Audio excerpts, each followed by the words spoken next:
साथियों, मैं रामभूल गोस्वामी, कार्यकर्ता भारतीय जनता पार्टी।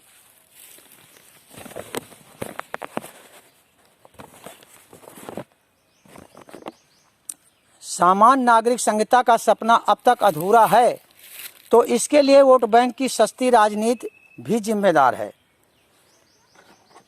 वस्तुतः जब 1955 में जवाहरलाल नेहरू हिंदू कोड बिल लेकर आए थे, यदि तभी न केवल बहुसंख्यक बौद्ध, पारसी आदि सभी अल्पसंख्यक समुदायों को सम्मिलित करते हुए विवाह, उत्तराधिकार, भरण पोषण भत्ता, स्कूल गणवेश जैसे पारिवारिक और सामाजिक विषयों पर संवैधानिक रूप से एक सामान्य नागरिक संहिता बना दी जाती, तो आज इन महत्वपूर्ण मुद्दों को लेकर इतनी विसंगतियां पैदा न होती।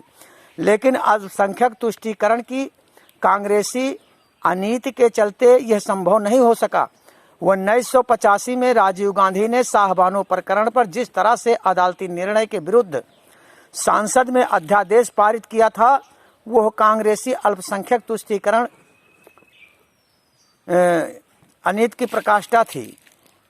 मोदी सरकार द्वारा मुस्लिम समाज की 3 तलाक जैसे कुप्रथा के विरुद्ध बनाए गए कानून का विरोध भी इसी तुष्टीकरण के कारण किया गया। कश्मीर से हटाए गए देशघाती अनुच्छेद 370 और धारा 35A के विरोध में भी विपक्षी दलों की यही तुष्टीकरण की अनीति काम कर रही थी।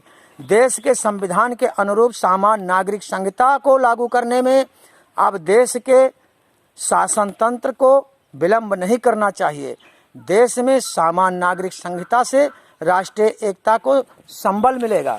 साथियों, जिस भारतीय सभ्यता एवं संस्कृति से प्रभावित हो विदेशी यात्रियों तक ने न केवल खुले मन से बखान किया, बल्कि यहीं रहने और मरने की इच्छा जताई थी, आज वही संस्कृति स्वयं उपहास का विषय बनी हुई है।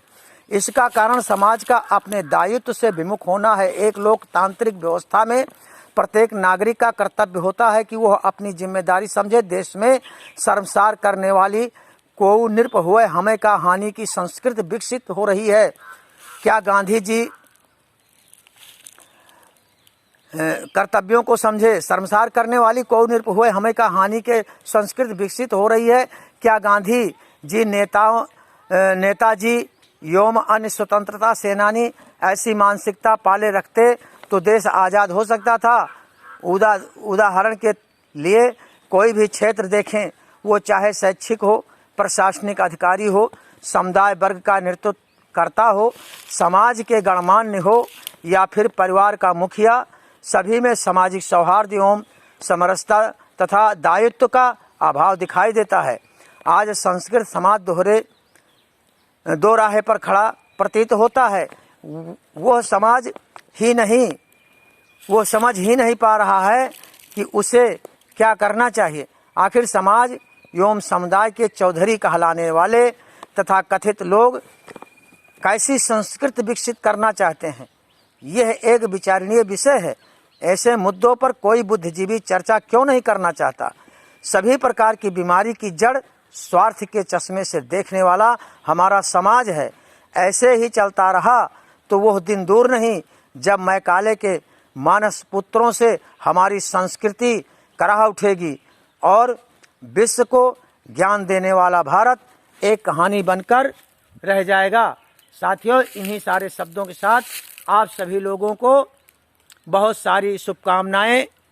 धन्यवाद। जय श्री राम।